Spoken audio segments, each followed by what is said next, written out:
The dog appeared out of nowhere.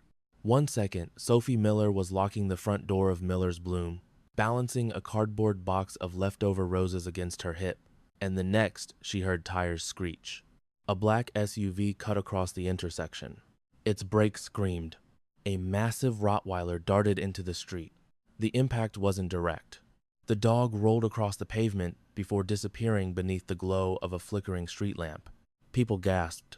Someone pulled out a phone. Another person cursed before hurrying away. Nobody moved toward the animal.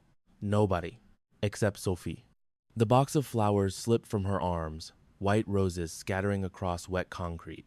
Oh my God. She rushed into the street without thinking. The dog growled weakly.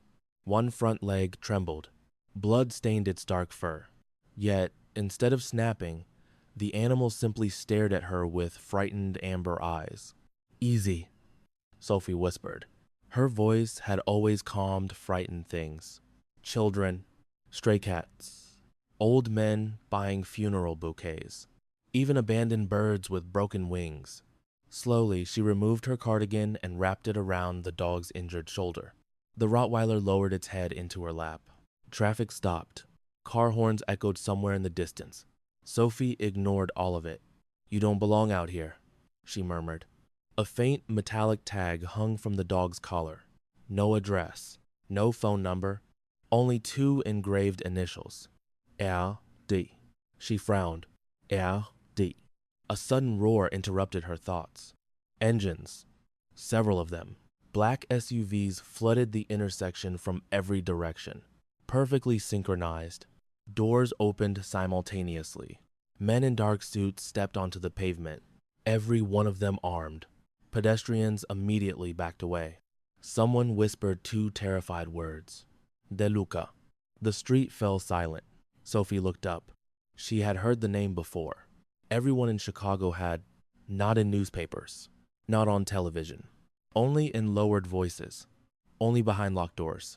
The De Luca family, the city's invisible kings. She had always assumed they were exaggerated stories. Legends criminals told each other. Until now, the suited men spread out with military precision. No panic, no shouting, just disciplined silence. Then another door opened. A man stepped out, dull, broad shoulders, perfectly tailored black suit. His dark hair was neatly combed despite the evening wind.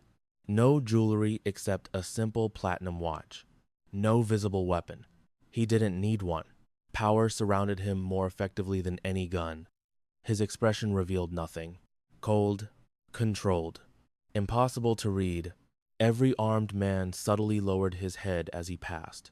Sophie realized who he was before anyone spoke. Matteo De Luca, the man newspapers called a billionaire investor. The man federal agents could never arrest. The man every criminal feared. He walked directly toward the injured dog. The Rottweiler lifted its head. Its tail struck the pavement twice. Then, to everyone's surprise, the dog ignored Matteo completely. Instead, it pressed even closer against Sophie. The Mafia Boss stopped walking. Silence deepened. One of his men spoke carefully. "Boss." Matteo raised one finger. The man immediately fell silent. Matteo looked at Sophie. Not her face, not her flowers, not even the injured animal. His gaze settled briefly on the silver heart-shaped necklace resting against her chest. Only for a second. Then his expression returned to ice. "You aren't afraid of him?" His voice was calm, low, controlled. Sophie glanced down at the Rottweiler. He was scared before I was. Several bodyguards exchanged confused looks. Nobody answered the Mafia Boss that way. Matteo crouched slowly. The dog glanced at him, then buried its head beneath Sophie's hand. For the first time, something changed in Matteo's eyes. Not warmth.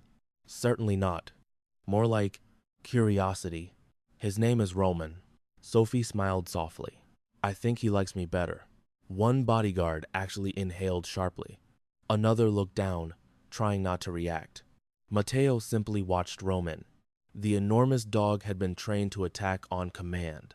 He trusted almost no one outside Matteo's immediate security team. Yet now, Roman refused to leave a complete stranger. Matteo finally looked back at Sophie. What did you do? She blinked. I wrapped his shoulder. No. His eyes remained fixed on hers. What did you do before that? I talked to him. Only talked? She shrugged. I told him he wasn't alone. Another silence settled between them. Long, heavy, almost uncomfortable. Roman sighed peacefully against her lap. Matteo stood. We're taking him. Sophie frowned. His shoulders probably fractured. We have a veterinarian. He needs surgery quickly. We know. She hesitated. Can I ride with him? Every bodyguard froze.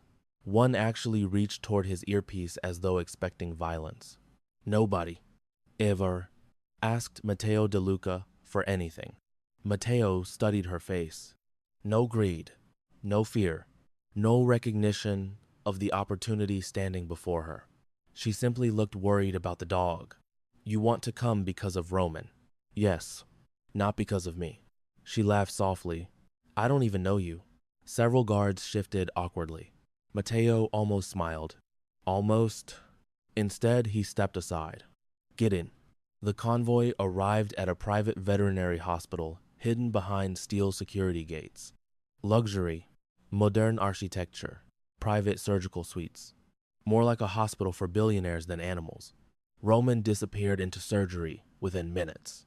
Only then did Sophie realize she was sitting alone in an enormous waiting room with the most dangerous man in Chicago. She suddenly became very aware of the silence. Matteo sat across from her, hands folded, perfect posture, watching the rainless city skyline through floor-to-ceiling glass. Neither spoke. 5 minutes passed. 10. Finally, Sophie broke first. Does he always scare everyone? Who? Roman. No. She smiled. You do. The corner of Matteo's mouth almost moved.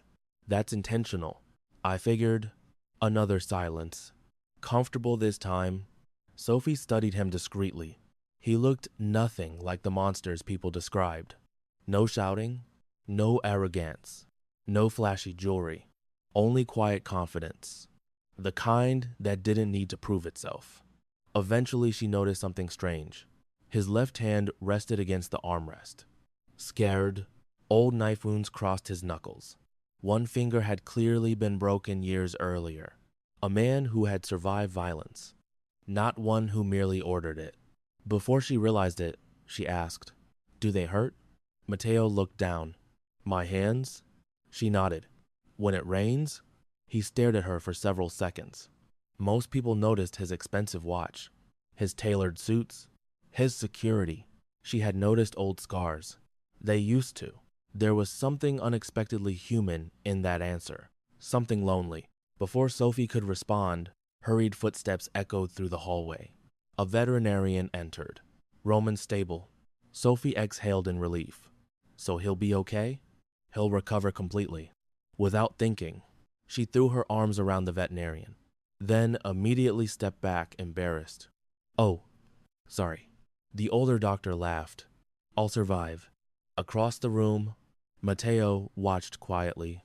She celebrated someone else's happiness before her own comfort. Interesting. Very interesting. Roman was brought into recovery 30 minutes later. Despite the anesthesia, the enormous dog lifted his head, searching, not for Matteo, for Sophie. When she approached, his tail weakly tapped the blanket. The veterinarian smiled. I've honestly never seen him bond with someone this quickly. Neither had Matteo. Roman had been raised from a puppy beside him. The dog trusted almost no one. Yet now, Roman refused to close his eyes unless Sophie touched him. As Sophie gently scratched behind the dog's ears, Matteo noticed something else. The silver necklace shifted beneath the hospital lights. A simple heart-shaped pendant. Old, handcrafted. On the back, barely visible. Wasn't engraving. Matteo's heartbeat slowed. No, it couldn't be. Impossible. He stepped closer. Sophie looked up. Is something wrong? His eyes remained fixed on the necklace. For the first time in nearly 15 years, the unshakable Mafia Boss felt something dangerously unfamiliar. Uncertainty, because engraved on the tiny silver heart, were two initials he had not seen since childhood. A.M. The initials of the only man who had ever brought the De Luca empire to its knees, and the man everyone believed had died with his entire family. Except one child had never been found, and she was standing only inches away. Matteo De Luca had spent 15 years teaching himself never to react, not when rivals threatened his empire, not when politicians lied to his face, not even when bullets narrowly missed him. Emotion was weakness. Weakness got people killed. But as the tiny silver heart caught the light beneath the veterinary room's fluorescent ceiling, for one dangerous second, he forgot to breathe. A.M. Anthony Miller, the only man his father had ever called an equal. The only civilian brave enough to stand between two mafia families at the height of a blood war. The man who had walked into a room full of killers with nothing but evidence and walked out alive. Anthony Miller had ended a massacre without firing a single shot. 3 weeks later, he and his wife had supposedly died in a mysterious house fire. Their 6-year-old daughter disappeared forever. The official story never made sense. Matteo had known that since he was 16. Now, the impossible was standing only a few feet away, gently stroking Roman's head.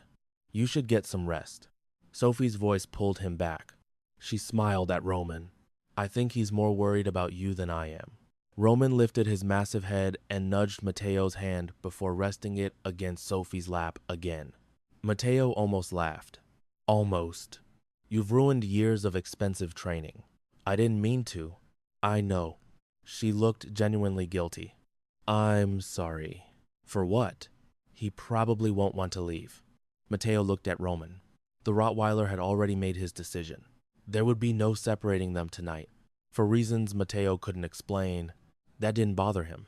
It bothered him far more that he wanted Sophie to stay too. An hour later, Roman was cleared to leave. The veterinarian offered one final warning. "He'll need someone nearby tonight. He's going to be restless." "I'll stay with him," Matteo answered immediately. Roman whined. His eyes remained fixed on Sophie. The veterinarian chuckled. "I don't think that's the arrangement he had in mind." Sophie laughed. The sound surprised Matteo. It was soft, honest, the kind of laugh he hadn't heard in years. Not inside his own world. Not surrounded by men whose smiles usually hid knives.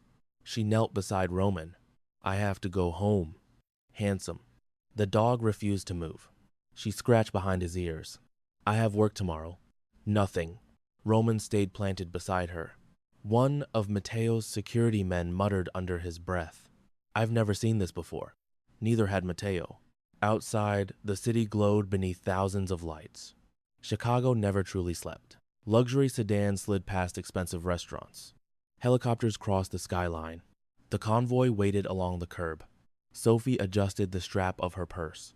"I guess this is goodbye." Matteo looked at Roman, then back at her. "No." She blinked. "No, I'll drive you home." "That's not necessary." It wasn't a request. She crossed her arms. "There it is." "What?" "The terrifying mafia boss everyone talks about." A bodyguard closed his eyes. She actually said it, out loud, to his face. Instead of becoming angry, Matteo quietly opened the passenger door himself. "You've had a long night. I can call a rideshare." "You won't." "Why?" His eyes met hers. "Because someone has been watching this hospital for the last 20 minutes.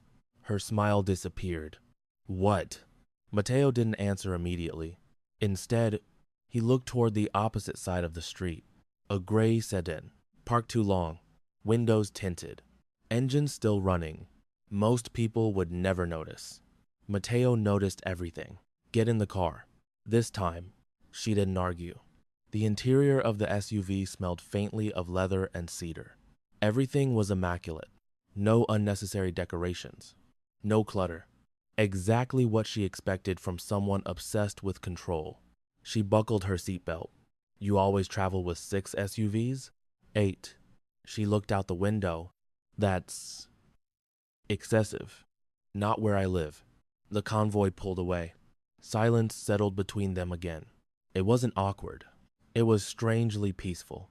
until Sophie noticed him watching her necklace in the reflection of the window. You keep looking at it. Matteo didn't deny it. Who gave it to you? She instinctively touched the silver heart. I've always had it. Since childhood? Yes. Do you know where it came from? My parents? What were their names? She hesitated. Why? Answer the question. Something about his tone made her uneasy. My father was Anthony Miller. The name landed like a gunshot inside the vehicle. Even the driver glanced into the rearview mirror. Matteo's expression never changed. But inside, everything shifted. And your mother? Elizabeth. He looked away. Impossible. Absolutely impossible. Sophie noticed the change immediately. You know them. Matteo remained silent. You do. They're dead. Her voice softened. They died when I was little. So you've been told. She frowned. What does that mean? Before he could answer, a deafening explosion shattered the night. Boom! The lead SUV erupted into flames. Glass exploded across the street. The convoy slammed to a halt. Gunfire erupted from both rooftops. Down! Matteo grabbed Sophie by the shoulders and pulled her beneath the dashboard, just as bullets ripped through the side windows. Roman barked furiously from the rear compartment. Automatic rifles echoed across the intersection. People screamed. Luxury storefront windows shattered. Matteo drew a pistol from beneath his jacket. His voice remained impossibly calm. Left rooftop. 3 bodyguards moved instantly. More gunfire. A sniper round punched through the windshield inches above Sophie's head. She gasped. Her entire body trembled. Matteo covered her with his own body. The smell of gunpowder filled the SUV. She could hear his heartbeat. Steady. Controlled. As if this happened every week. Stay behind me. What is happening? They aren't here for me. Her blood turned cold. They're here for you.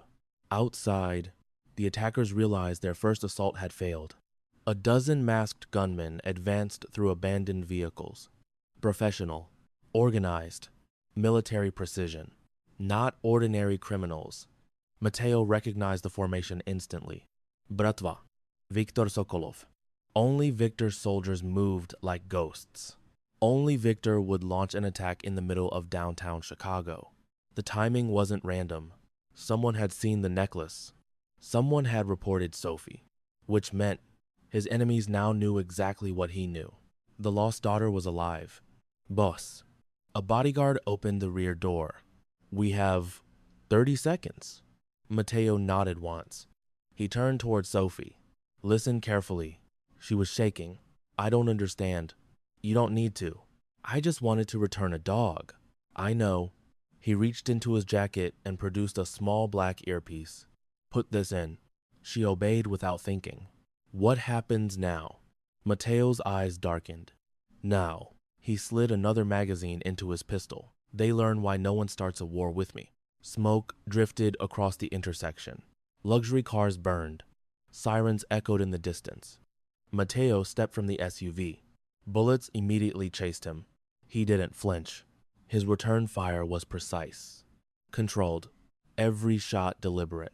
His men formed a defensive circle around Sophie. Roman refused to leave her side. The enormous Rottweiler stood protectively in front of her, growling at every approaching shadow. Sophie watched in stunned silence. She had never seen violence this close. Never seen death move with such terrifying efficiency. And yet, the only thing Matteo seemed concerned about was whether anyone got close to her. Across the street, a sniper adjusted his scope. He ignored Matteo, ignored the bodyguards, ignored Roman. His crosshairs settled on Sophie. One squeeze of the trigger, and 15 years of searching would finally end. His finger tightened. Then, crack. Another rifle answered first. The sniper collapsed backward from the rooftop. A single bullet through the forehead. Matteo hadn't even looked in his direction. He had simply known. 5 minutes later, the surviving attackers retreated. As quickly as they had appeared, they vanished into the Chicago night. Police sirens grew louder. Matteo holstered his weapon. Move. The convoy immediately reorganized. A different SUV pulled forward. Doors opened. Sophie still couldn't move. She stared at the burning street, at shattered glass, at the blood-staining expensive pavement. Matteo approached quietly. "Are you hurt?" She looked at him. For the first time, the cold, untouchable mafia boss looked almost... Her voice broke. "They were trying to kill me." "Yes, but I don't even know who they are." "I do." He removed his jacket. Without asking, he draped it gently across her shoulders. His suit shirt beneath was stained with blood. Not his own. The gesture was surprisingly gentle, almost protective. "You aren't safe anymore." She shook her head. "No." Tears filled her eyes. "I just sell flowers." Matteo looked at the silver necklace once more, then quietly said the words that would change Sophie's life forever. "No, Sophie. You inherited a war." The convoy disappeared into the sleeping city. No sirens followed them. No flashing police lights. Only the deep growl of armored engines cutting through empty Chicago streets. Sophie sat motionless in the back seat. Matteo's jacket still rested over her shoulders. It smelled faintly of cedarwood, expensive cologne, and gunpowder. Her hands refused to stop shaking. Only an hour earlier, she had been sweeping flower petals from her shop floor. Now half of downtown Chicago looked like a battlefield because of her. Or, rather, because of a necklace she had worn her entire life without questioning it. Roman rested his massive head across her knees. The dog's steady breathing became the only thing keeping her grounded. Across from her, Matteo remained silent. He hadn't made a single unnecessary movement since the attack. His white dress shirt was streaked with blood. A shallow cut crossed his forehead. He hadn't even bothered to wipe it away. Yet, every few minutes, his eyes lifted, not toward the windows, not toward the road, toward Sophie, only long enough to make sure she was still breathing. Then he'd look away again, as though he hoped she hadn't noticed. She had. The convoy drove beyond the glittering skyline. Luxury towers gave way to quiet roads lined with towering oak trees. 10 minutes later, a pair of steel gates slowly opened. Hidden cameras followed every vehicle. Armed guards stepped aside. The SUVs entered an estate unlike anything Sophie had ever seen. The mansion looked less like a home, and more like a fortress disguised as one. Italian stone, towering glass walls, private gardens illuminated by soft golden lights. Modern architecture blended seamlessly with old European elegance. No signs, no address, no neighbors, only silence. "This," Sophie whispered, "is your house?" Matteo answered without looking at her. "It's one of them." She stared. One of them? How many homes did one man need? Before she could ask, Roman climbed from the SUV and immediately circled back to her side. His injured leg slowed him slightly, but his loyalty hadn't changed. The dog refused to take more than 2 steps away from her. One of Matteo's older bodyguards smiled for the first time that night. "I think you've been adopted." Inside, everything felt strangely empty. The mansion was breathtaking. Marble floors, floor-to-ceiling windows overlooking Lake Michigan, a grand piano near a wall of books, modern sculpture, expensive paintings, firelight dancing across polished stone. Yet, there wasn't a single family photograph. No signs of laughter. No personal warmth. The place looked like a museum. Beautiful. Untouchable. Lonely. Sophie slowly turned in place. "Does anyone else live here?" "No." "You live here alone?" "Yes." She looked around again. "It doesn't feel like anyone lives here." Matteo didn't answer, because she was right. The mansion had been built for a family. Instead, it had become headquarters for a man who no longer believed families survived. A woman in her 60s approached quietly from another hallway. Silver hair, kind eyes, simple black dress. Unlike everyone else in the mansion, she smiled at Sophie immediately. "Oh," she said softly. "So she's finally here." Matteo's jaw tightened. "Maria." The older woman ignored him completely. She walked directly to Sophie. "You must be exhausted." Before Sophie could respond, Maria gently cupped her face, exactly the way someone's grandmother would. "Oh, sweetheart." She noticed Sophie's trembling hands. They frightened you. Sophie nodded silently. Maria wrapped both hands around hers. Not while you're here. The warmth in her voice nearly broke something inside Sophie. She hadn't been spoken to like that in years. Matteo watched quietly. Maria had helped raise him after his mother died. She trusted almost no outsiders. Yet somehow, she had accepted Sophie in less than 30 seconds. Interesting. Very interesting. An hour later, the mansion had settled into silence. Roman slept peacefully beside the fireplace. Doctors had cleaned Matteo's injuries. Fresh clothes replaced the blood-stained suit. Sophie stood alone on the balcony overlooking the lake. The city lights shimmered in the distance. She couldn't sleep. Too many questions. Too many impossible answers. Footsteps approached behind her. She didn't turn. I knew it was you. Matteo stepped beside her. What gave me away? You don't make noise. A faint breeze moved between them. Neither spoke. Below them, the lake stretched endlessly beneath the moonlight. Finally, Sophie broke the silence. What did you mean? When? You said I inherited a war. Matteo looked toward the water. Instead of answering, he asked, how much do you remember about your parents? She frowned. Not much. Tell me anyway. I was 6. My father liked jazz music. My mother baked cinnamon bread every Sunday. She smiled sadly. I remember flowers. Always flowers. My dad used to say flowers made people tell the truth. She laughed quietly. I never understood that. Matteo did. Anthony Miller had once said exactly those words. 21 years earlier. A memory Matteo hadn't allowed himself to revisit in decades. You said they died in a fire. That's what my aunt told me. You saw it? No. You attended their funeral? No. He turned toward her. So, his voice remained calm. The only proof your parents died was someone else's word. The realization struck her slowly. Then all at once. No. Her breathing quickened. No. You think they're alive. I think someone wanted you to believe they were dead. Sophie's knees weakened. She grabbed the balcony railing. That's impossible. Maybe. My aunt wouldn't lie to me. Everyone lies. I don't. He looked at her. No. You don't. Something about the way he said it made her chest tighten. She wasn't sure whether to trust him or run. A phone vibrated inside Matteo's jacket. He answered immediately. What? Silence. Then his expression hardened. When? Another pause. I'll handle it. He ended the call. What happened? They found your apartment.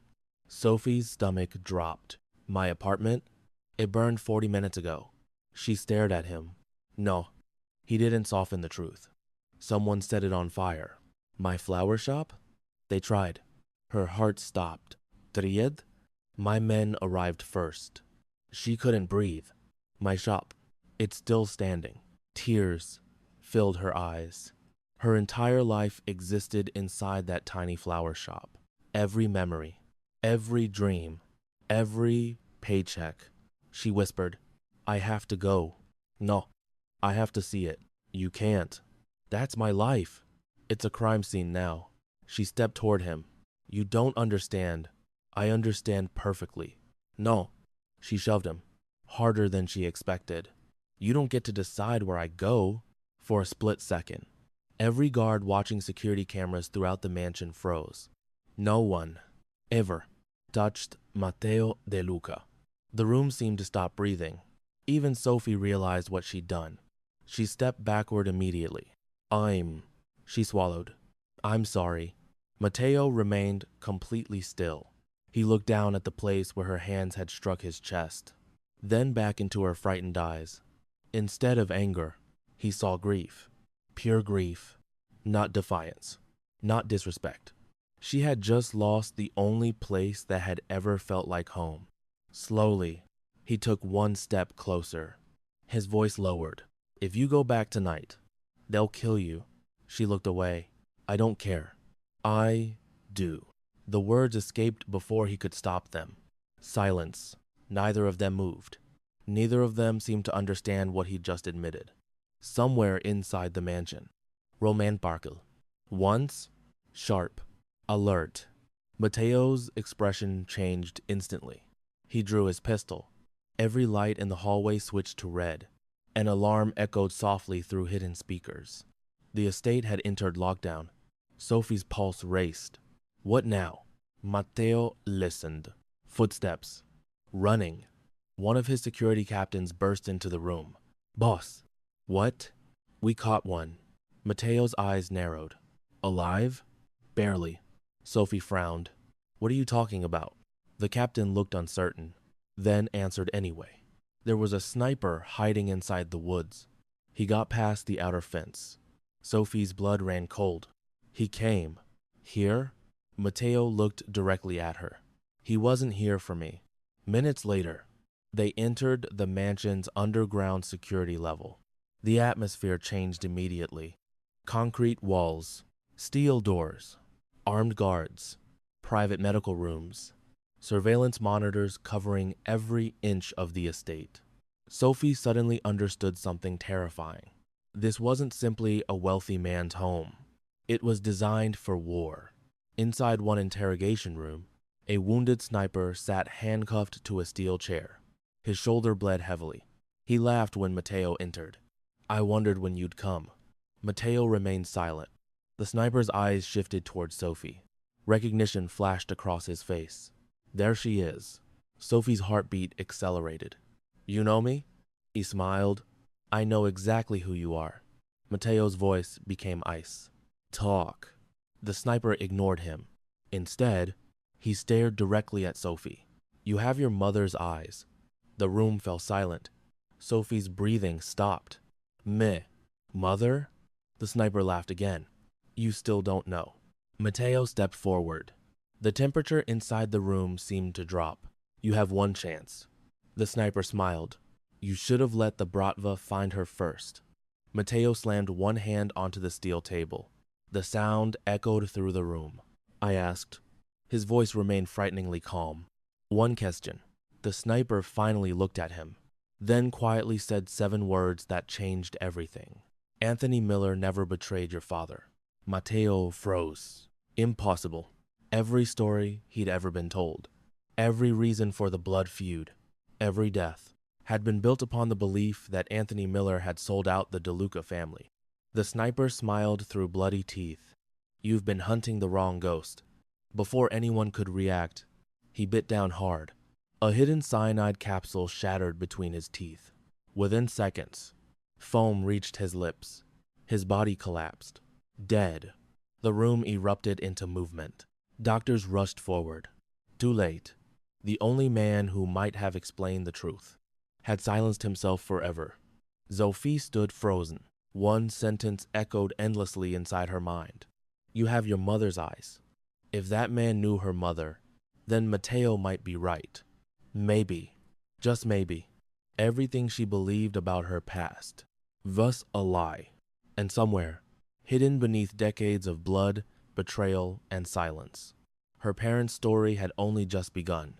The silence after the sniper's death felt heavier than the gunfire that had filled Chicago only hours earlier. No one spoke. No one moved. The interrogation room smelled faintly of antiseptic, gunpowder, and bitter almonds. The cyanide capsule had done exactly what it was designed to do. Erase the only witness before the truth could be extracted. Sophie stared at the lifeless body. She had never watched someone die. Not like this. Not a man who had looked directly into her eyes and spoken about her mother as though she had seen her yesterday. Her knees threatened to give out. Before she could fall, a strong hand caught her elbow. Matteo. His grip was firm, protective. Nothing more, nothing less. You don't have to look. I do. Her voice trembled. If he knew my mother, she swallowed hard, then everything I know about my life might be a lie. Matteo didn't answer. Because he had reached the same conclusion. An hour later, the mansion had become unnaturally quiet. Extra guards patrolled every hallway. Every entrance had been sealed. Roman refused to leave Sophie's side. The dog followed her from room to room as though he had been assigned only one mission: protect her. Maria placed a cup of tea in front of Sophie. You should eat something. I'm not hungry. You haven't eaten since this afternoon. I couldn't. Maria gently squeezed her shoulder. You remind me of someone. Sophie looked up. My mother? Maria smiled sadly. No, someone who also carried too much pain without letting anyone see it. Across the room, Matteo watched silently. Maria had raised him after his mother's murder. She knew him better than anyone alive. When their eyes met, she gave him the smallest shake of her head. Don't hide this from her. He looked away. Near midnight, Matteo stood alone in his study. Floor-to-ceiling bookshelves surrounded him. A fire burned quietly beneath a massive stone mantel. On the desk lay an old leather journal, untouched for years. His father's journal. He hadn't opened it since the funeral. Slowly, he lifted the cover. Inside, yellowed pages filled with handwritten notes. Business records. Names. Dates. Then, a folded photograph slipped onto the desk. Matteo froze. 2 boys, one around 16, the other perhaps 12. Standing between them, a smiling man, Anthony Miller. The younger boy was Matteo. He closed his eyes. His father had never allowed photographs inside the mansion. Yet somehow, he had kept this one. Why? A quiet voice interrupted his thoughts. You still have it. Sophie stood in the doorway. She hadn't meant to intrude. I couldn't sleep. Neither could he. She noticed the photograph. Her breathing caught. My father? Matteo nodded once. You knew him. I met him. You were friends? No. He looked at the fire. He saved my life. Sophie slowly entered the study. The room felt different from the rest of the mansion. Less like an office. More like a place where memories had been locked away. You said, her voice was barely above a whisper. My father defeated the Mafia. Matteo shook his head. Not with violence. He stopped a war. How? My father wanted revenge. Anthony wanted peace. She frowned. My father wasn't a criminal. No, he was better than every criminal I ever met. Matteo's eyes remained fixed on the flames. He proved that the men who started the war were manipulating both families. So why did he die? I don't know. You've spent 15 years searching for me. Yes. Why? He finally looked at her. Because your father disappeared the night he promised to tell us who the real enemy was. Silence. The fire cracked softly. Sophie looked down at the necklace resting against her chest.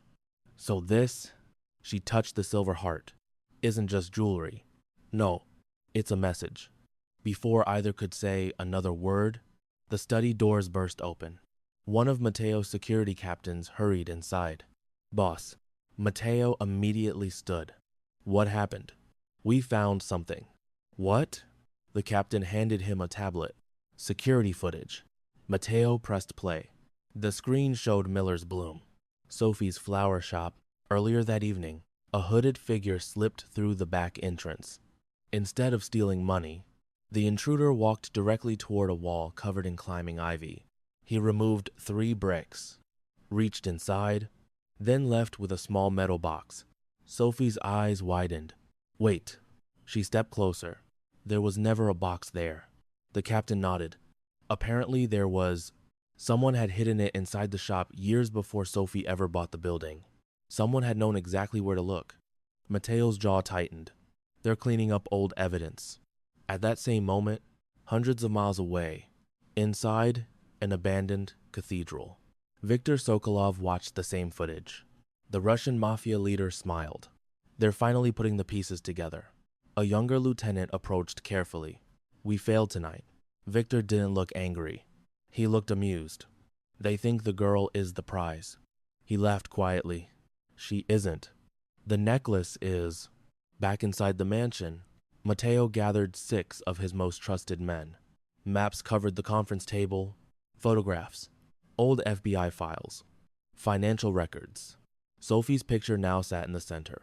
She hated seeing herself there, as if she'd become evidence.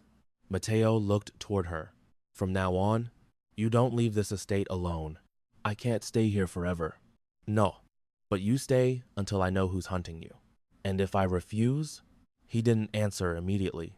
Instead, he walked toward the enormous windows overlooking the lake. I've buried too many people.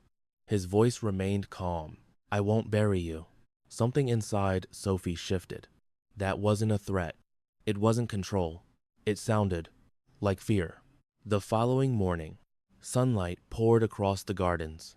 For the first time in what felt like forever, Sophie stepped outside. Roman ran ahead despite his injured leg. The estate suddenly felt less like a prison. Birds, fresh flowers, quiet fountains. She smiled faintly. Old instincts returned. Without thinking, she knelt beside a neglected rosebush. This one's dying. A gardener nearby looked surprised. It refuses to bloom. Sophie gently touched one of the branches. It isn't refusing. It's planted too deep. She began loosening the soil with her hands. Across the balcony above, Matteo watched. He had expected panic, tears, fear. Instead, she was trying to save a flower. Even after everything, Maria quietly joined him. Now you understand. Matteo didn't answer. Maria smiled knowingly. She reminds you of your mother. His silence confirmed it. Later that afternoon, Sophie wandered into a rarely used hallway. Every mansion had forgotten rooms. This one was no different. At the very end, she noticed a wooden door unlike the others. Olda. Scratched. Locked. Roman suddenly stopped. The dog stared at the door, then whimpered. Strange. She reached toward the handle. It opened. Inside, dust covered everything. A nursery, tiny wooden furniture, an old rocking horse, children's books, a faded blue blanket. Time had frozen. Sophie's chest tightened. She picked up a framed drawing from the floor, a child's crayon sketch. A man, a woman, a little boy. In shaky handwriting, one sentence. For Matteo. Footsteps echoed behind her. She turned. Matteo stood in the doorway. His face had gone completely pale. You opened it. I didn't know. No one comes in here. His voice wasn't angry. It was broken. She slowly set the picture down. I'm sorry. He entered the room. For several moments, he simply stood there. This was supposed to be my son's room. Sophie's heart stopped. You. He nodded once. My fiancé was killed before he was born. Silence. I never closed the door. I never had the courage to open it again either. For the first time, the feared mafia boss looked completely defenseless. Not because of bullets, not because of enemies, because of grief. Without thinking, Sophie walked toward him. She stopped only inches away. She didn't hug him. She didn't touch him. She simply stood beside him, sharing the silence. Sometimes, silence healed more than words. Matteo looked at her. Their eyes met. For one suspended moment, everything else disappeared. The war, the necklace, the blood, the danger. He almost reached for her hand. Almost. Instead, he closed his fingers into a fist. Not yet. He couldn't. Not while every enemy in Chicago wanted her dead. Not while the truth about Anthony Miller remained buried. Not while he still wasn't certain whether protecting Sophie would save her or destroy her. Outside, Roman barked toward the front gate. Alarms erupted throughout the estate. Every security monitor switched on at once. A black SUV rolled slowly toward the entrance. No license plates. No visible occupant. Only one object rested on the hood. A small wooden box. The exact same kind stolen from Sophie's flower shop. Matteo's expression hardened instantly. The game had entered a new stage. He turned toward Sophie. They've come to send us a message. She looked toward the security screens. What if? Her voice barely rose above a whisper. It's from my father? Matteo didn't answer, because for the first time, he was beginning to believe it might be. The wooden box sat alone on the hood of the black SUV. No driver, no passengers, no fingerprints, just silence. The security monitors zoomed in. Every guard inside the estate waited for Matteo's order. No one moved. No one breathed. Matteo's eyes never left the screen. "It's a diversion," one captain said. "It could be." Another guard shook his head. "Or it's a bomb." Matteo looked toward Sophie. "What do you think?" She studied the screen. The strange feeling she'd had since the previous night returned. Not fear. Recognition. "I don't think they wanted to kill us." Every head turned toward her. "They wanted us to open it." Matteo held her gaze for several long seconds before speaking. "Bring it inside." 10 minutes later, the wooden box rested on a steel table in the estate's secure operations room. The bomb squad scanned every inch. Nothing. No explosives. No trackers. No poison. Only an old brass lock. Sophie stepped closer. Her breathing became uneven. "I've seen this before." Matteo frowned. "Where?" She closed her eyes. For a brief moment, a memory surfaced.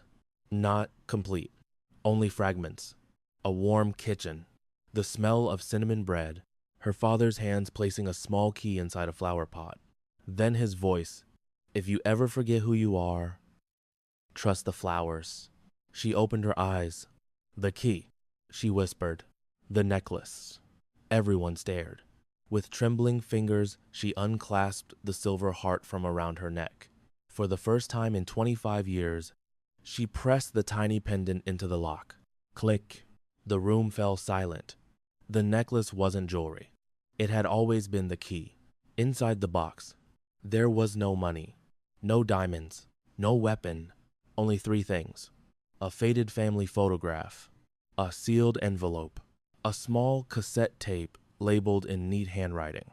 For Sophie, her hands began to shake. No, she could barely breathe.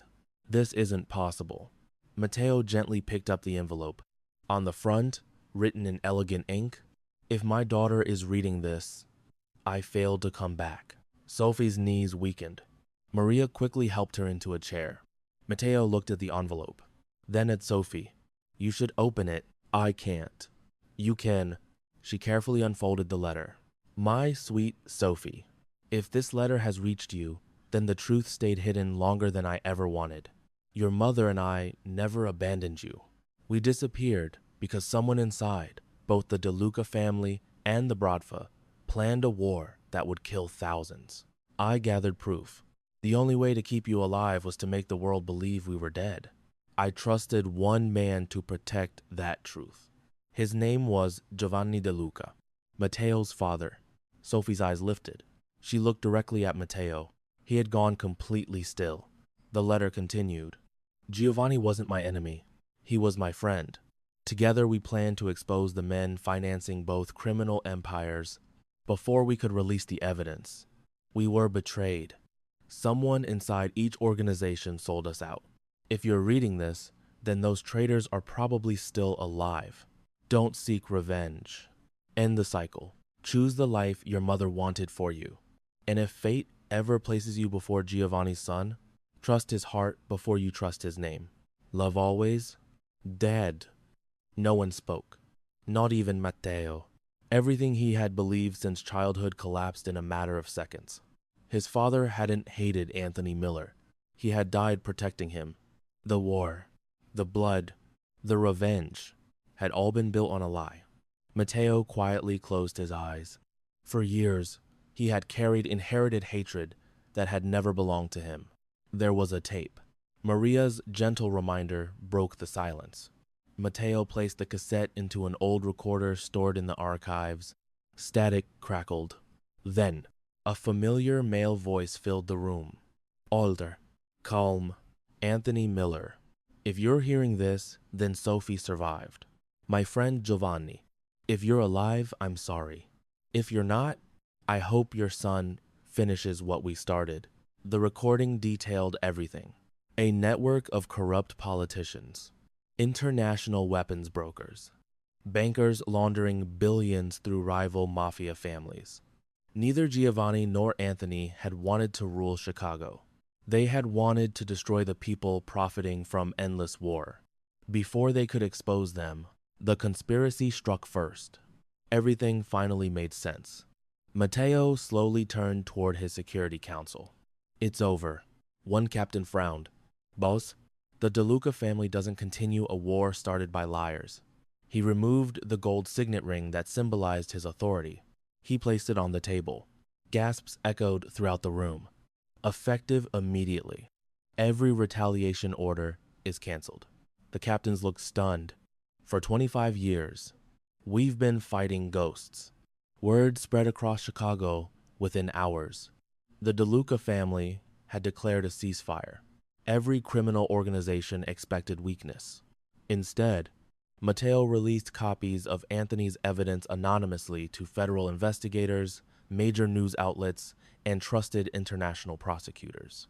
Within days, politicians resigned. Police commissioners were arrested. Financial empires collapsed. The real architects of the war were exposed. Viktor Sokolov tried to flee the country. He never reached the airport. His own surviving allies abandoned him after realizing he had sacrificed everyone to protect himself. The empire he had built through fear crumbled without a single shot from Matteo. Anthony Miller's final wish had been fulfilled. The cycle ended not with revenge, but with truth. 3 months later, spring returned to Chicago. Miller's Bloom reopened. The storefront looked brighter than ever. Fresh ivy climbed the brick walls. Lavender spilled from wooden planters. Customers once again filled the little flower shop. Only one thing had changed. Every morning, exactly at 8 o'clock, a black SUV stopped across the street. People no longer panicked. They smiled because everyone knew who had arrived. Matteo never entered immediately. He simply sat inside for a minute, watching, making sure she was safe. Only then would he cross the street. Roman always ran ahead first. The enormous Rottweiler pushed through the shop door, demanding attention before anyone else. Sophie laughed every single time. You know he's spoiled. Matteo's expression remained serious. He disagrees. She smiled. So do you. He didn't deny it. One quiet evening. After closing, Sophie arranged white peonies in a crystal vase. Matteo stood beside the window. The golden light of sunset filled the shop. I've been thinking, she said. That's dangerous. She laughed. It usually is. She looked at him. When all this started, I thought you were the scariest man I'd ever meet. And now, I think you're the loneliest. Silence settled between them. Not awkward. Comfortable. Honest. Matteo stepped closer. I spent years believing love made people vulnerable. And now, I've learned something different.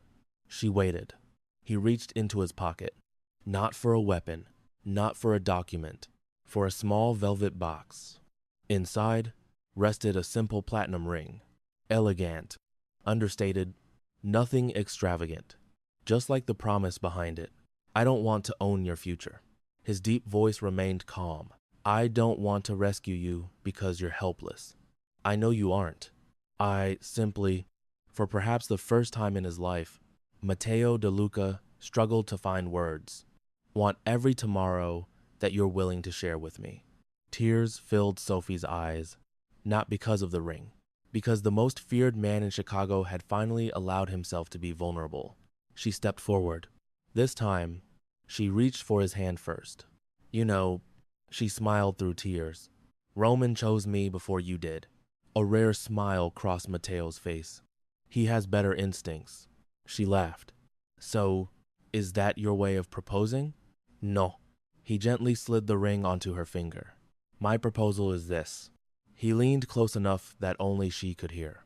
No more secrets. No more wars. No more running. Just us. Sophie nodded. Just us. She kissed him softly. Not because he was powerful. Not because he had protected her. But because, together, they had chosen to end a legacy of hatred instead of inheriting it. Outside the shop, Roman barked happily as flower petals drifted along the sidewalk. For the first time in decades, the De Luca name was no longer whispered with fear alone. It was remembered as the family that finally had the courage to stop fighting. And, somewhere beyond memory, Anthony Miller and Giovanni De Luca had kept the promise they made to each other long ago. Their children had finished the story they never had the chance to complete.